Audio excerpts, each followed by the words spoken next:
भूतिया हवेली। एक समय की बात है, एक छोटे से गांव में एक किसान रहता था जिसका नाम था अजय। उसके दो लड़के थे, मोहन और रमेश। एक बार देर रात को अजय की पत्नी को कुछ तकलीफ हो जाती है और वो डॉक्टर के पास जाती है। काफी गंभीर समस्या है और इनके इलाज के लिए 5 लाख रुपए की जरूरत होगी। ये सारी बातें मोहन और रमेश सुन लेते हैं। अब वो दोनों सोचते हैं, हमें पैसे जुटाने होंगे अपनी माँ के इलाज के लिए। तभी वो अपने गांव में चोरी करने का प्लान करते हैं। उस गांव में एक हवेली थी जहां कोई नहीं जाता था, पर वहां काफी पुराने जेवर और गहने थे। उस हवेली की अफवाह सारे गांव वालों ने सुनी थी। अब मोहन और रमेश सोचते हैं, हम वहां जाएंगे और चोरी करेंगे। रमेश काफी डरा हुआ था। रमेश, मेरे भाई, हमको ये करना ही होगा। हाँ। अजय अपनी पत्नी को लेकर हॉस्पिटल में होता है और यहाँ दोनों मोहन और रमेश निकल पड़ते हैं चोरी करने के लिए। हवेली काफी ज्यादा डरावनी दिख रही थी, पर हिम्मत करके दोनों अंदर जाते हैं। जैसे ही वो अंदर पहुँचते हैं, दरवाजा अपने आप जोर से बंद हो जाता है और दोनों बहुत ज्यादा डर जाते हैं। जैसे तैसे करके वो एक कमरे में जाते हैं।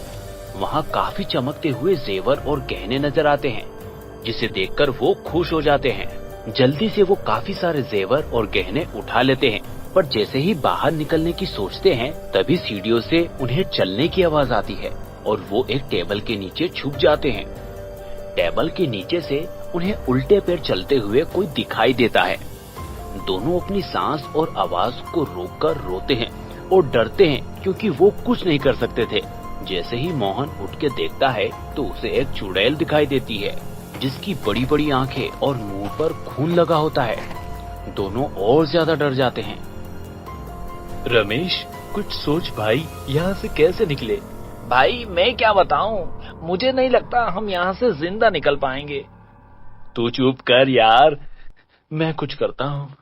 रमेश देखता है वो चुड़ैल सीढ़ियों से ऊपर जा रही थी। तभी वो दोनों भागने का प्लान करते हैं।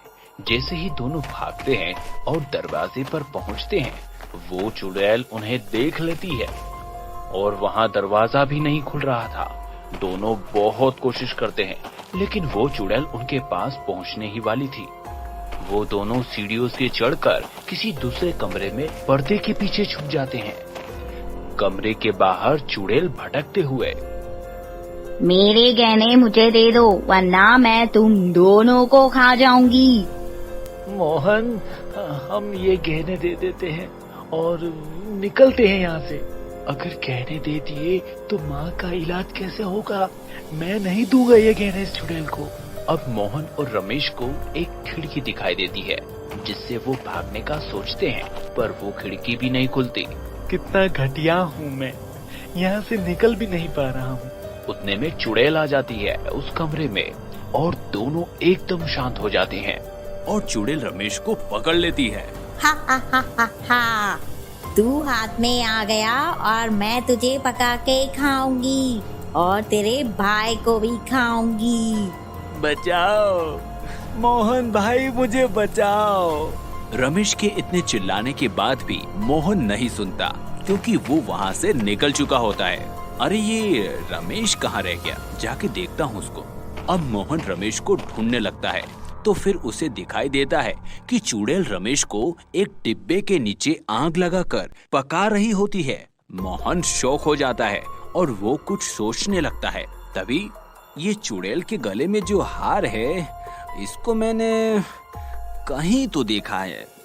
काफी देर सोचने के बाद मोहन, हाँ, ऐसा सेम लोगो तो हवेली के दरवाजे पर बना था। मुझे इस चुड़ैल से कैसे भी करके ये हार लेना होगा। मोहन चुड़ैल के पास जाकर, ए चुड़ैल, आ मेरे पास, अगर तुझ में हिम्मत है तो आ। चुड़ैल गुस्से में उसके पास जाने लगती है।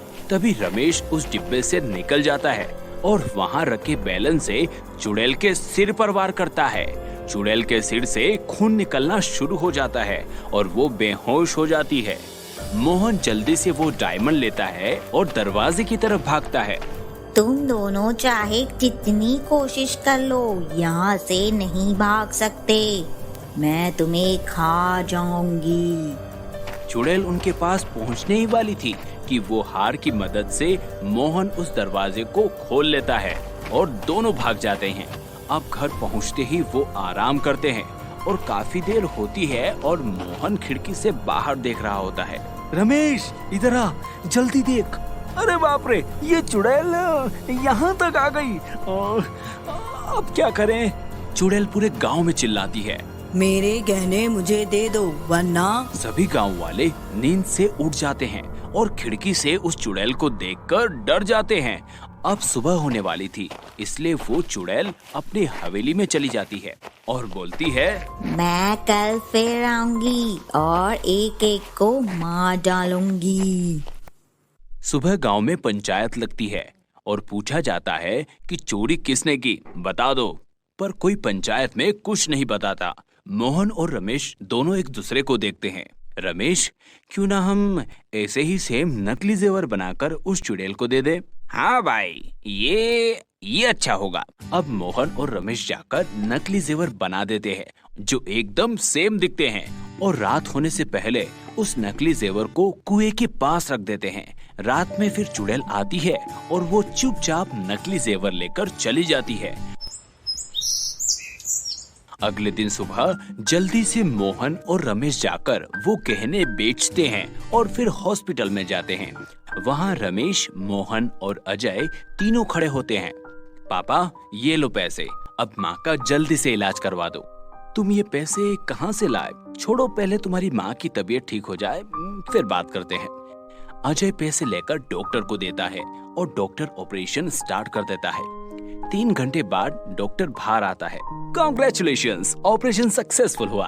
आप अपनी पत्नी को ले जा सकते हैं। अब माँ बाप और दोनों बेटे खुशी खुशी अपने घर आ जाते हैं। घर पहुँचने के बाद, अब बता दो बेटा, ये पैसे कहाँ से लाए? मोहन अपने पापा को सारा किस्सा सुनाता है। बेटा, ये तो बहुत गलत किया तुमने। अब हमारा इस गांव में रहना सुरक्षित नहीं होगा। अगले दिन अजय अपनी पूरी फैमिली को लेकर वो गांव छोड़ देता है और सब खुशी खुशी दूसरी जगह रहने लगते हैं। मोहन और रमेश को अभी भी रात में उस चुड़ैल की आवाज सुनाई देती थी। वो भूलने की बहुत कोशिश करते हैं, लेकिन उन्हें ये हादसा भूलने में काफी टाइम लग जाता है और खुशी खुशी अपनी जिंदगी जीने लगते हैं।